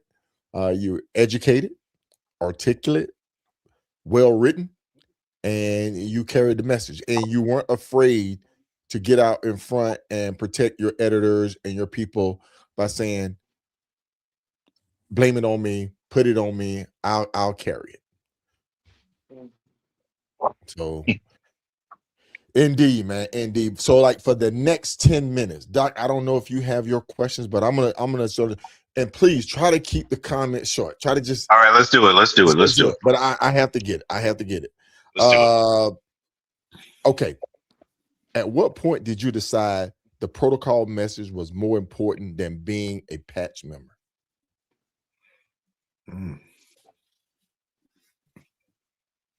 When I saw my club messing up. Okay. Doc? Okay. What is your greatest unaccomplished MC ambition? I think that ties a little bit into what I think I still will accomplish. Is I want to create sort of like the commission. I want the major Black outlaw clubs to come together annually and to establish the community a set of traditions and protocols for the community to thrive and ride in. And I want to be involved in that. Okay. Okay. Do you feel the Sucka Free MC, the Sucka Free Women MC was a good idea, or was the set not ready for the oppression yet? I don't think women are serious about this life. They're not serious. And I think, and I'm just going to keep it a buck. Women are not serious. And part of the reason why they're not serious is because the men have relegated the women to a secondary status that the women have freely accepted. And the women who, I think there's a big misstep in the female community in trying to be bikers. They try to be male bikers. And female bikers need to be female bikers. And that means following and honoring tradition and protocol and setting your own route and your own path. I don't think women take the life as seriously as the men do. Okay. Smooth. Come on, get some. I agree with that. That was I had an article about that, about women need to be a better sister instead of trying to be a better brother. Word up. You know what I mean? They will skip, the death of female MCs was happening because females felt that other females was too catty and they couldn't get along with each other, so they'll latch on to men and be with men in a co-ed club. But a man can't teach a female how to be a better sister. You know what I mean? And in those co-ed clubs, those men guide them in the wrong direction because they want to guide them to the bedroom. So I need see that's why you see why he was a writer, right? You see that, right? He's over there just lobbing bombs. He's just lobbing bombs. It's hot, man. Doc, look at Doc. Look, India already said, look at Doc's face. Yikes. Yeah, man. I'm not disagreeing with anything that you're saying. I find myself, trying to be hard, feeling like I have to be hard instead of being maybe a better sister out here. So I have no quarrels with what you're saying. But my question to you, my next question is, what do you mean when I'm looking on a paper and it says women are a microcosm society within a microscopic culture? What does that mean? It means that the men in this culture have relegated female bikers to a secondary status. What I saw, she's a female, so go make me a sandwich. And too many women have accepted that. And then in accepting it, their actions reflect it. How many times do you see a female club show up more dressed like they're going to a club than they're going to? And there's nothing wrong with that, but this is my point. Are you a biker, or are you a female who dresses up as a biker? Are you riding your bike, or are you asking guys to park your bike for you when you show up? You know what I'm saying? How many clubs do we know? And I'm not going to call anybody out. That's not my thing. How many females skirt by because you earned your patch on your back? You don't think the guys talk about that? That's how you lose respect. That's how, and it's a contagion, because what we unfairly do is once one person in your club does that, all y'all do that. That's how we see it. You know what I'm saying? It's just, it's just the men treat you like second-class citizens, and you accept that status, and you act like a second-class citizen. So you're not earning respect. You're earning our disrespect. It is what it is. Doc, I want to move. I want anybody. It's free game, man. I got 10 minutes worth of bandwidth left, man. Okay. Do you feel you earned your voice at the beginning of Sucka Free MC, or was it something you gained along the way with the support of others who were already established on the set? Nah. It's sort of like, it's the same thing as a patch or wearing a diamond. The diamond is something that is for the public viewing.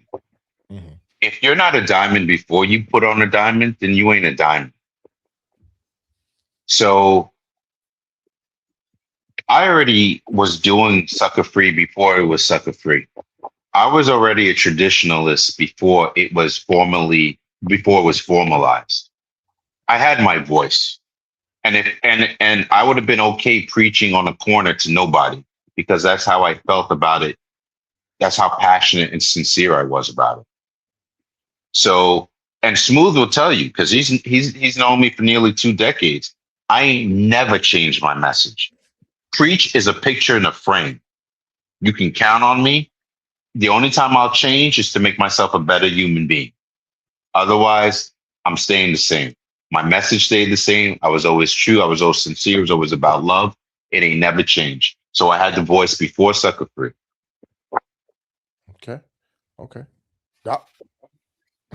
Yeah. Doc just like sitting there in it, man. Talk to us, Doc. The C means different things. It's class, culture, and counseling. Was it another C that it stood for? Counseling. Yeah, counseling, culture, So we have class, conversation. But let me emphasize this, okay? Because a lot of stupid people, and I'm gonna say it, never understood this part. The last C in Sucka Free was never club. We were never a club. Okay, so it was always, Sucka Free was always an open invite to everybody. There was no velvet room. There was no velvet rope where you couldn't go behind. We invited everybody who wanted to learn the culture, engage, and share experiences. It was an open forum. If you chose to be a class clown, that was on you. Mm-hmm. Okay. Let's do this. Do you take partial ownership of the status of the set today, meaning the amount of education some have obtained from the page?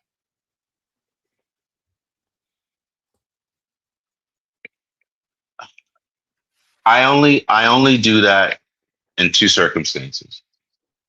And it's unreasonable and it's insincere for me to say that we didn't have an impact on the culture. It's just, that would be insincere for me to say that. I'm not going to be one of those people that say we changed the culture for the good. We made an impact that was crazy. But that's one thing. The other thing that I will say, it wasn't just preach. On the first episode, on the first podcast, and on this podcast, I'm running down names. I will never say I was responsible. Mm-hmm. I had a staff. I had a family of people who were just as passionate and driven as me. So I will never just take full credit. I was just the one taking the shots up front. As a leader, that's what you did. I took the shots. I drew fire so my guys to keep doing what they were doing. So it was a family thing. So yeah, we did some big changes. I ain't gonna front. We did some big changes. There are other online, they're not podcasts but radio shows. Block Talk, my brother Thomas, those guys from Block Talk are still at it, still coming on weekly with education. Do you think the set needs more of that?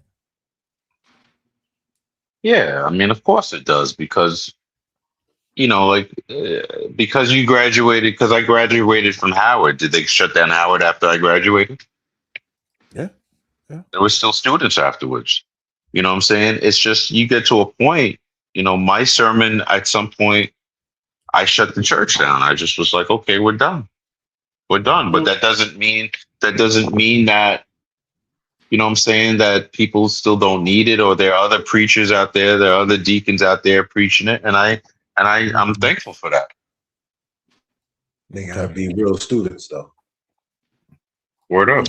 Yeah. They have to be real students. A lot of people got this platform. They can hit that live button on Facebook and talk for days and not say nothing at the same time too. Word up. Right. Yeah. You know, so they have to actually Yeah. have the knowledge and want to put in the time to actually educate others. Word up. Okay. Okay. All right. Doc.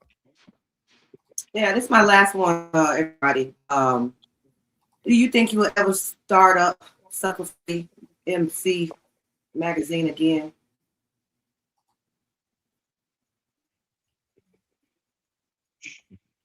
I mean, I'm at a point in my life where I think if I did do it, and it's come up, and I'm listen, I'm not gonna. I have this thing that I tell people, and this is War is Born. Okay, I only lie to ugly women, so there are no ugly women on here, Doc. So I'm gonna be honest with you. There is a name that we have floated out there for a Sucka Free MC graduate class, if you will, and I am not opposed to it. I'm just not at a place where I'm interested right now in doing that. You know what I mean?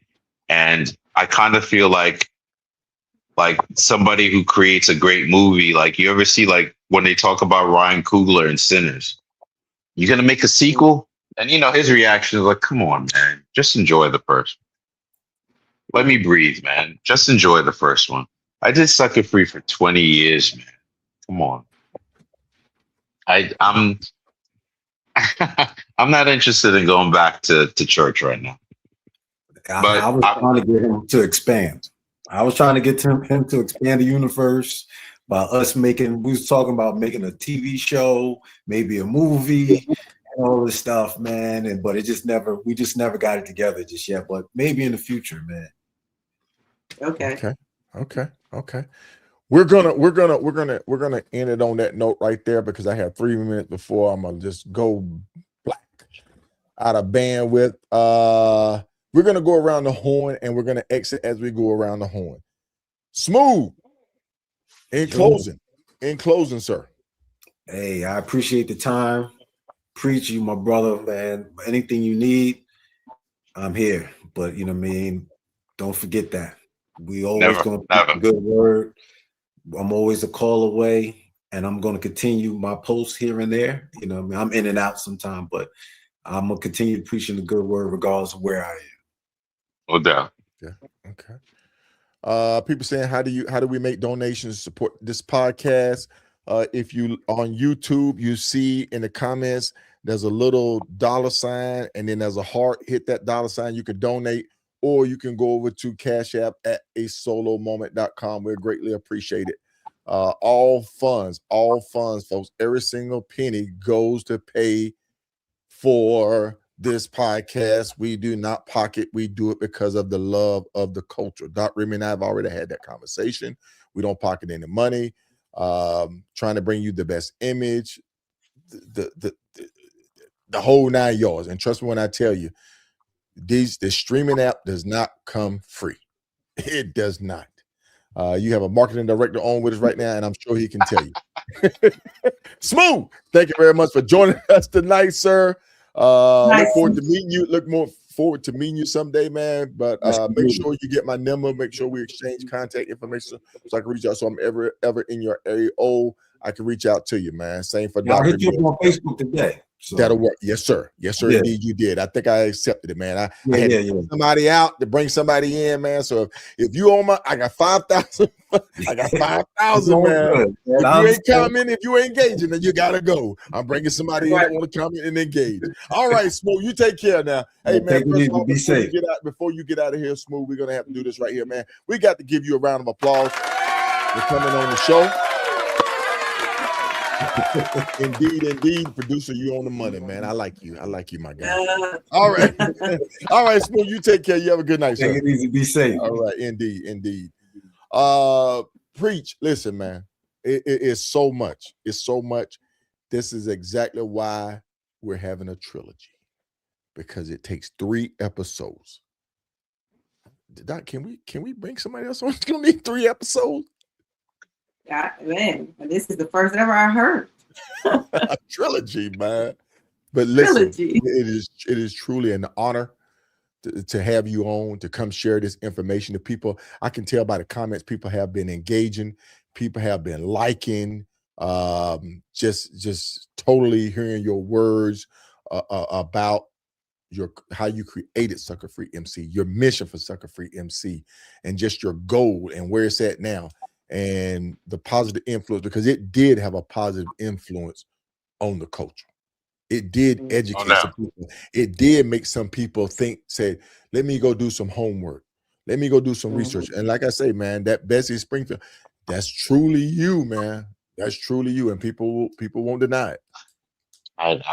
That's again, like one of my greatest honors. So it's this is all very humbling, and I don't want to talk too much about it. I would talk for 2 hours. I'm gonna go sit outside for a minute. Man. All right. So listen, Doc, you want any closing word for Preach, man? No, I am enjoying learning. Like, oh yeah. I mean, should I walk into my club and say, "Hey guys, you guys gotta sell out motorcycle clubs just like my You might not want to do that. All I say, I'm gonna be on the next show. I'm gonna say this: if anybody wants to send me death threats, just spell check them before you send them. Just save me some time. Oh my goodness! Oh my goodness! I'm looking forward to the third final episode. You Preach. It's been a pleasure. Yes, indeed. Preach. We're gonna close it out on you. Yes, sir, brother, and the floor is yours. Well, I'm going to end it with, again, I always want to say thank you to Lord Almighty for all of us being able to come together, just share this and have some laughs, and to look back on it the way that we have. And I also, I really want to stress, I want to thank my staff for what they did, for staying with me. Smooth, Knockout, Nikki, Chrissy, Renegade, Foxy, Drake, Bear, Lord. I just want to emphasize again, I did not do this alone. So I know people say Preach, Sucka Free, but Preach and Sucka Free consists of a really dedicated staff that went on to become not just a staff, but we really became family, and we're very close. So again, as the leader, I'm the forefront, I'm the face, but believe me, it was a whole family effort. So I want to emphasize thank you to them, and thank you again for you, Solo and Doc, for the opportunity to talk about it, presenting such a professional environment. You guys are top notch, and thank you. Indeed. Yes, sir, indeed, man. So listen, we're gonna give you this right here, a big old round of applause, man, for episode 2. Remember, folks, this is a trilogy, and so we will be bringing him back on the 19th. That's going to be a Sunday. We're going to conclude on a Sunday. We have who do we have? We got Grand Slam on the 16th. We're going to have the SME Grand Slam, and then on the 21st of April, we got Boots and Jeans coming on. But we're gonna have Preach coming on for a Sunday conclusion for Sucka Free MC. Make sure you tune in right here to the Riding with KSolo, the podcast show with the impeccable Remy. You know how it goes, man. You know where she's at. She's where? She's all down in Jacksonville. In the building. I heard about you. I heard about you. It was like Doc Remy's in the building down here. But listen. Oh my goodness, I love it, Doc. I love it. So Preach, listen, man. We're gonna be ready for you. Like I say, I still got about 10 more questions that we're gonna recap on. Just some stuff that's over the years that just stuck in my mind. Just people sitting there saying, "Hey, Solo, talk about this, talk about that." Some things I can't talk about, I don't want to talk about because it is what it is. But in all transparency, And listen, I'll say. So I'll say this too: if any of the viewers have questions that they want to ask specifically, have them send those questions to you on the third episode. Well, I'll do my best to try to answer them. Okay. If you have questions, and there it is right there, folks. Thank you, Preach. Thank you for that. If you have questions that you won't answer on Facebook, that's the best way to get me. Because if you text me, I have a million texts coming in. Send it to me on YouTube or send it to Doc Remy. On Facebook Messenger. Send it to Doc Remy or send it to me. We will compile them. We will put them up on the big slide so that we can see those questions clearly, and we'll put your name down there as the author of that question, and we'll address it publicly live. That way you can't go wrong. So remember, we're going to be on April the 19th right here, Riding with KSolo, the podcast show with the impeccable Doc Remy. We're going to have no other than Preach, creator and founder of Sucka Free MC. Preach, we want to wish you a good night, my friend, and we look forward to seeing you. All right? All right, guys. You have a good night. You as well. Doc. Hey, I'm going to the gun shop. I'm going to the gun shop, upgrading my pistol tomorrow. You hear me? Tomorrow. Oh my goodness. I'm going to the gun shop tomorrow. Nah, Doc, we good. We just the host, Doc. We're just the host. Great show tonight, Doc. Great show tonight indeed. Man, I love it. I absolutely love it. Remember, folks, what we got who do we have coming up? We have the SME Grand Slam with Reef, with Dre, with Joe Fan, with 610. Who else we got? I can't remember his name right now, but we got them coming up. What's his name? Yeah. I don't know, but I thought Piper was out there with them. It wasn't Piper. No, not for Triple Crown Grand Slam. So we're gonna be talking SCMA. And folks, listen, we're gonna be talking about motorcycling techniques, gear, equipment, how to plan rides, how to get out there and find these organizations to ride with, to just open your mind to different riding venues, avenues, and back roads. Man, get out and explore, as Reef would say, and hit those back roads, as I would say. So, folks, this is going to be your premier podcast. We're not going to change it up. We're gonna be educational, informative. That's why I knew Doc was the one for the show, because we're going to educate you as well. We got great stuff coming on, and we're looking forward, getting ready also for the 2026 Hoka Hey Motorcycle Challenge, Doc. Yeah, Doc, we getting ready for it. We're gonna blow them away, Doc. I'm telling you right now, we're gonna blow them away. People are gonna be shocked. They're gonna be like, "Oh wow, that is the channel we need to tune in to hear about the Hoka." Well, Doc, listen, we've been on here for 2 hours. We've already exceeded our bandwidth by 8 minutes. We're out of here, folks. Remember, Doc, send them out, Doc. Hey, inspire to inspire, and that will make you be legendary. All right, folks, we're out of here. Y'all have a good night. See y'all on the 19th.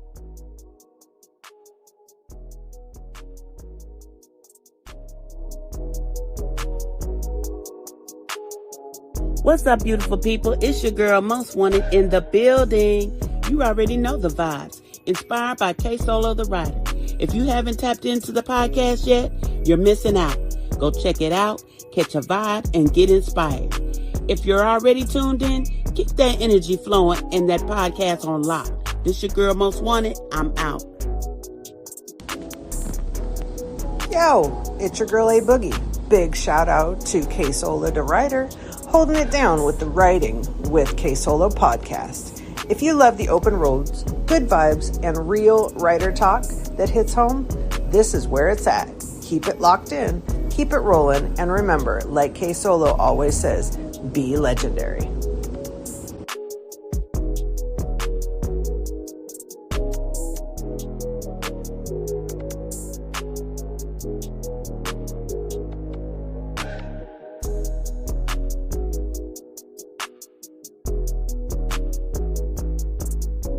What's going on, good people? It's your girl Foxy here, coming to you live from Street Soldiers 20th anniversary. But I just need to let y'all know, if y'all out here at the 20th anniversary of Street Soldiers, you need to come and see the legendary, none other than KSolo. So come by and have a great picture, chop it up with the legend, the one and only KSolo, my brother from another mother. Represent. Back to you.